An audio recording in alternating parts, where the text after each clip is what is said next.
Hey there, I'm James Barbour. Thank you for tuning into my channel. You know, today I'm going to talk about something that I'm asked all the time. I'm asked all the time, what was it like to play the Phantom on Broadway in the longest running and most successful Broadway show of all time, the Phantom of the Opera? So Phantom has been running for over 30 years. Again, the longest running show on Broadway. And more importantly, people ask me, what's it like to sing music of the night? Now, Andrew Lloyd Webber, for those of you who don't know, wrote The Phantom of the Opera. I mean, undoubtedly, everybody in the world knows of it. I mean, they may have heard of it somewhere. I'm sure there are people that haven't in certain parts of the world. But it is the most famous show of all time. And when you say The Phantom of the Opera, chances are people know it. And chances are people know the music or they've heard some of it.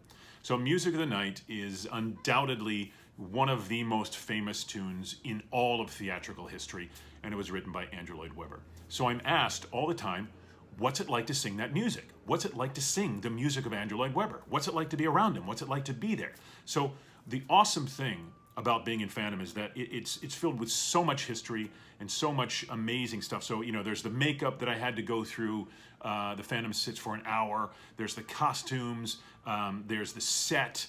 There's the cast, the creative team, Hal Prince, Cameron McIntosh, Andrew Lloyd Webber, Gillian Lind, all of whom, you know, are very much a part of the show today. They're very much involved and they're there on a continual basis. But number one question, what is it like to sing Music of the Night? Well, I'm going to tell you, it's incredible. And what I thought was incredible when I started the show has just grown and grown and grown and grown because I have so much more knowledge about the song and about where it came from. So here's a little tidbit. I recorded Music of the Night on a CD called Bring Me Giants. This is it right here. Sorry for the flashy paper. It's still in its plastic. Bring Me Giants. You can get it on iTunes. It has Music of the Night on it and a lot of other great tunes. So when I recorded that song, I took it out of context because I wasn't doing the full show. And normally when I do a concert or I'll do, you know, a couple of songs at an event, you know, you take them out of context and you sing them as standalone pieces. So that's what I did. And I made it my own and I interpreted it the way I wanted to interpret it. So when I started rehearsal, that's how I was used to singing it, right? And I knew the song because I'd sung it before. And I started rehearsal and I got through Music of the Night a couple of times and I'm like, okay, great. Here's the difference.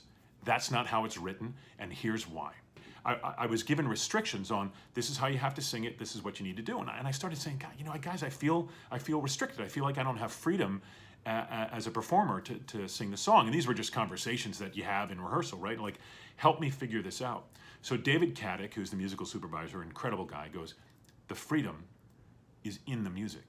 And I'm like, what do you mean? The freedom is in the music. If you trust the music, if you trust what Andrew wrote, literally wrote, and stick to that, you'll find an incredible amount of freedom. And I was like, okay. Now, I usually approach things as an actor. I start to interpret. I start to, you know, pull lines out and put emphasis on different things. Well, with music, and if you're going to stick directly to the music, that's hard to do because each note has a specific length. It has a specific strength. It has a specific pitch, all of that kind of stuff. So initially, I was reticent. I was backing off against that or ridging on it. And as I started rehearsing and as we started going through it, and as I started learning, now you have to think about this too, when a song is written for a show, it's written to take the character's journey, right? From point A to point B to point C and ultimately through the end of the show. When you take it out of context, it's just a standalone, right? So Andrew wrote the music to take this character, the Phantom, on his journey, just like he did all of the other characters. So Christine has her music, Raoul has his music, you know, the managers have their music, there's ensemble music. When you put it all together, it creates this amazing journey. So inserting Music of the Night where it is, and it's the Phantom's first song, is very impactful, right? It's the first thing really that the Phantom does on a large scale in the show. So I took it and put it back into context. Well, that opened up a huge range of options. And as I started trusting the music and I started trusting what Andrew had written, now why would anybody not trust what Andrew has written? He's brilliant. But it was just that mindset of having not sung it that way before. It did create freedom. Now, here's the thing I want you to think about.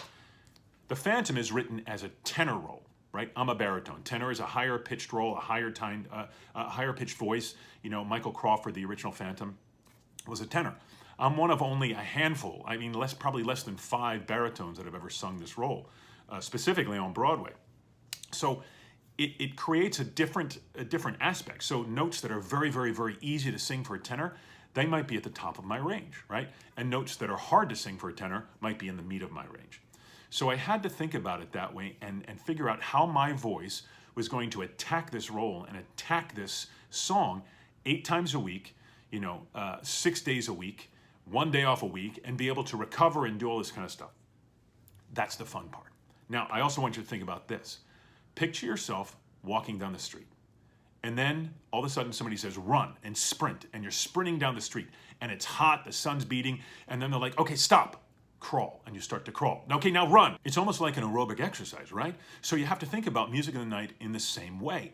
There's the emotional content of the scene where the Phantom is focusing on Christine. That's the other direction we were given as Phantoms. It's like you're focused on Christine. You're watching what her reactions are. Focused on her. If you notice in the show, the Phantom rarely, ever in that scene takes his eyes off of Christine. Doesn't happen. Always looking at her, always focusing on her, always seeing what's happening, what his words are doing. Hal Prince is very focused on the words. Nighttime sharpens, heightened each sensation. Darkness stirs, right? You're watching what she's doing and how she's reacting to this environment in which she's never been in, right? All the while having to focus on singing this incredible song and starting off very, very powerful, loud, you have come here, right? And then into nighttime sharp, then into powerful music, then into soft falsetto, and then powerful, where you long to be, right? Really powerful, and then bringing it down again.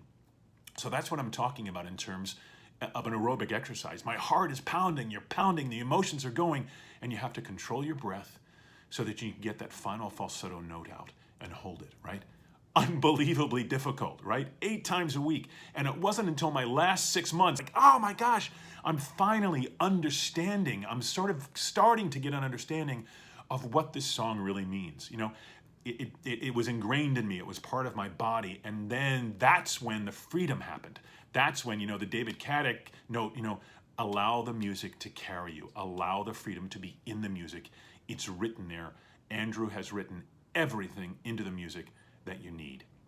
So that's my quick story about Phantom of the Opera and Music of the Night. I know you guys are really, really interested in it. If you have any more questions about, what it's like to sing Music of the Night or my experience, I'm sure it's different for all the different guys, John Owen Jones, Norm Lewis, all those people, who have done the roles over years, Howard McGill, Hugh Pinero. Everybody approaches it differently, but we all have been given the same structure. That's what's kind of cool about it. And I also think that's why Phantom has run so long. No matter who's doing the role, there is a structure in which we have to fit. And we bring ourselves to that structure. So it's always going to be different because each performer is different. But the structure is going to be the same. You'll see the same movements, basically. You'll see the same blocking. It's worked all these years. And as Hal Prince says, why not keep it? Why change it? It works, right? So that's my story of Music of the Night, guys. Oh, just a reminder, you can grab the CD, Bring Me Giants on iTunes. Music of the Night is right on there on the back, along with some other great tunes. If you have any questions about Music of the Night, put it down in there. Please subscribe. There's going to be some more great videos coming out, but I wanted to hit this because it's the #1 question I am asked. So that's my brief story on Music of the Night. I hope you enjoyed it. We'll talk to you real soon.